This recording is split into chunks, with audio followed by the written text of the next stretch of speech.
오늘은 요양병원에서 근무하는 의사가 쓴 글을 소개하겠습니다. 읽으면서 저희 부모님이 떠올라 눈물이 흐르고 한참이나 먹먹하게 했던 글입니다. 조금 무거운 주제일 수 있지만 누구나 피해갈 수 없기에 함께 나눠보려고 합니다. 요양병원에 면회 와서 서 있는 가족의 위치를 보면 촌수가 딱 나온다. 침대 옆에 바싹 붙어 눈물 콧물 흘려가며 이것저것 챙기는 여자는 딸이다. 그 옆에 뻘쭘하게 서 있는 남자는 사위다. 문간쯤에 서서 먼 산만 보고 있는 사내는 아들이다. 복도에서 휴대폰만 만지작거리고 있는 여자는 며느리다. 요양병원에 장기 입원하고 있는 부모들, 그리고 이따금씩 찾아가서 살뜰히 보살피며 준비해온 밥이며 반찬이며 죽이라도 떠먹이는 자식은 딸이다. 대개 아들놈들은 침대 모서리에 잠시 걸터앉아 딸이 사다 놓은 음료수 하나 까먹고 5분도 안 돼서 이내 사라져버리기도 한다. 아들이 무슨 신주딴지라도 되는 양 아들 하면서 금지오겹 키워놓은 벌을 늙어서 받는 것일까. 딸 하나 10 아들 부럽지 않은 세상인 것을 그때는 왜 몰랐을까. 수많은 그들이 창살 없는 감옥에서 의미 없는 하루하루를 보내고 있다. 그들도 자신이 그렇게 될 줄은 전혀 몰랐을 것이다. 자신과는 전혀 상관없는 남의 이야기로 믿고 싶겠지만 그것은 나이 든 사람들의 희망사항일 뿐 결코 남의 이야기가 아니다. 우리는 나이가 들고 서서히 정신이 빠져나가면 어린애처럼 속이 없어지고 결국 원하건 원하지 않건 자식이 있건 없건 마누라나 남편이 있건 없건 돈이 있건 없건 잘 살았건 잘못 살았건 세상 감투를 썼건 못 썼건 잘났건 못났건 대부분 요양원이나 요양병원에서 생의 마지막을 보내게 된다. 그곳은 자기가 가고 싶다고 해서 갈 수 있는 곳도 가기 싫다고 해서 안 가는 곳도 아니다. 늙고 병들고 정신이 혼미해져서 자식들과의 대화가 단절되기 시작하면 갈 곳은 그곳밖에 없다. 산 사람들은 살아야 하니까. 두고 보세요. 그래도 어쩌랴. 내 정신을 가지고 사는 동안이라도 돈 아끼지 말고 먹고 싶은 것 먹고 가고 싶은 곳 가보고 보고 싶은 것 보고 하고 싶은 것 하면서 좋은 친구들과 즐겁게 재미있게 살다 가야지. 조금이라도 남은 인생 최선을 다해 헛되이 보낼 수는 없지 않은가. 몇 년 전 일이다. 나와 같은 병실에 80세가 넘으신 할아버지가 계셨다. 할아버지의 병은 깊었다. 할머니는 지극정성으로 할아버지 곁을 지켰다. 아침 저녁으로 할아버지 가족들이 병실을 다녀갔다. 네 아버지, 이번엔 못 일어나신단다. 이젠 화장실 걸음도 못 하신다. 조금 전에도 의사가 호수로 오줌 빼주고 갔다. 할머니는 눈물을 글썽이며 아들에게 말했다. 아들은 아무 말이 없었다.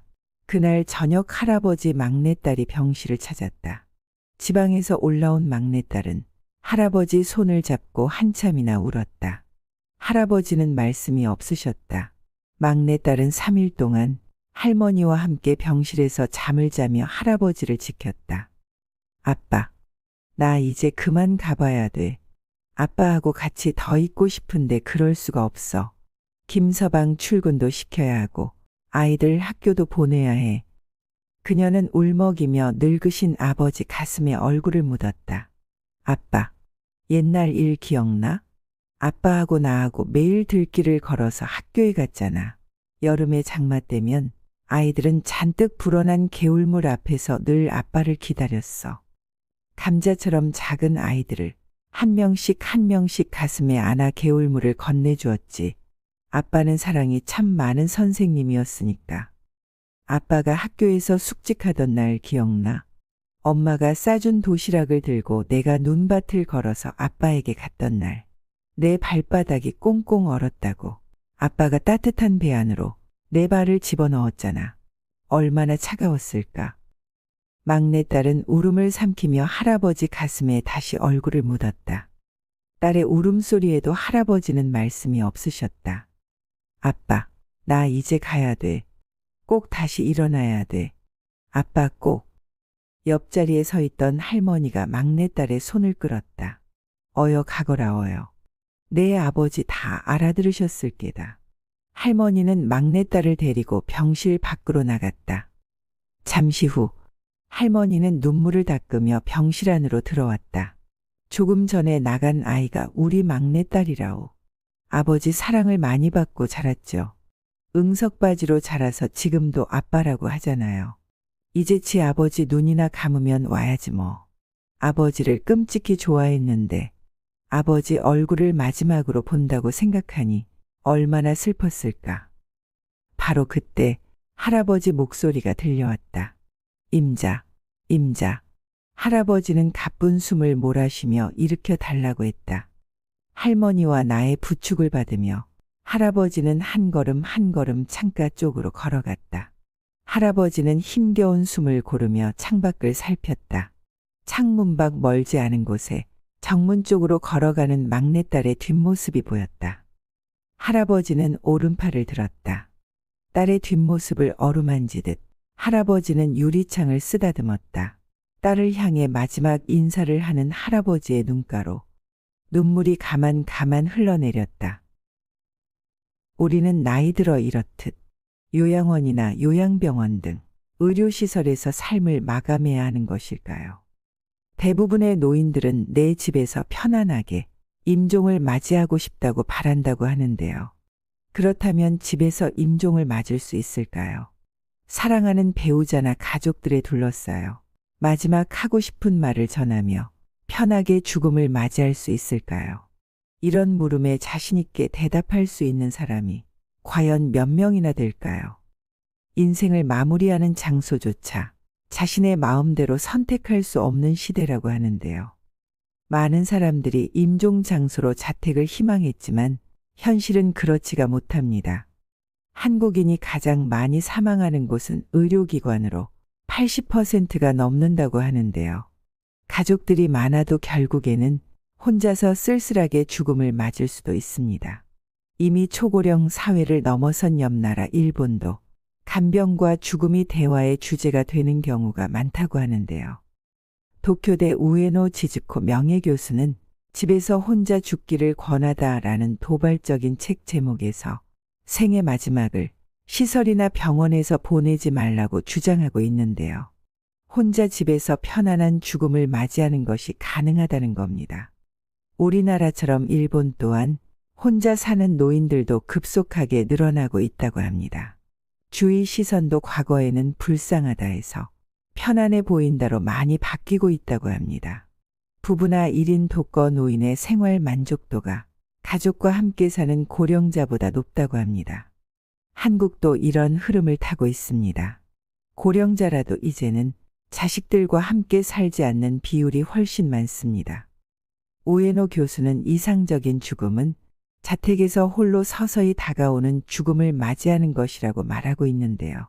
내 집에서 살면서 방문 간병이나 방문 간호, 방문 의료 등이 보장된다면 가능해진다는 겁니다. 그는 홀로 죽는 것을 두려워하기보다 살아있을 때 고립되지 않는 것이 가장 중요하다고 말합니다.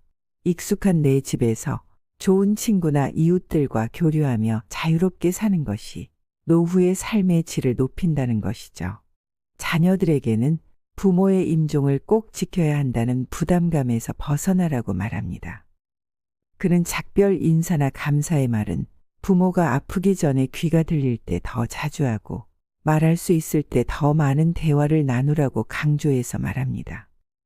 우리는 살면서 바쁘다는 핑계로 나이 드신 부모님을 자주 찾아뵙지 않는 경우도 있는데요.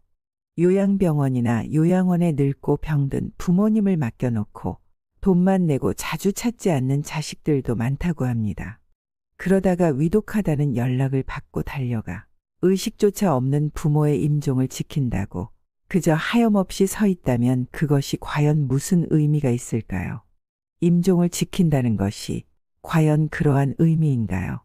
나이가 들면 어쩔 수 없이 간병이나 죽음, 요양원, 요양병원이라는 단어가 자주 생각나고 익숙해지는데요. 현재는 연로하신 부모님들 앞에 닥친 뼈아픈 현실일 수 있으나 오래지 않아 우리 모두가 마주해야 할 현실이기도 합니다. 요양병원을 가보면 나이든 치매 환자만 있을 것 같지만 그렇지 않습니다. 뇌졸중 후유증으로 거동이 불편한 꽤나 젊은 축에 속하는 5, 60대 환자들도 적지 않습니다. 그들은 꽤 젊은 나이에 원하지 않는 위험한 곳에 갇혀 있는 셈입니다. 그들은 모두 살던 집을 그리워한다고 합니다. 그래서 건강이 악화될수록 집에 가고 싶다, 집에 가서 죽고 싶다고 말하는 환자들을 수 없이 만난다고 합니다. 나는 집에서 죽고 싶다고 외쳐도 현실은 반대로 가고 있습니다. 나이 들어 아프면 남은 가족들에게 부담스러운 존재가 되기도 합니다. 너무 서글픈 일이지만 부정할 수도 없는 현실입니다. 죽음조차 선택할 수 없는 현실 앞에 손을 놓고 흘러가는 대로 남들 하는 대로 살아야 할까요?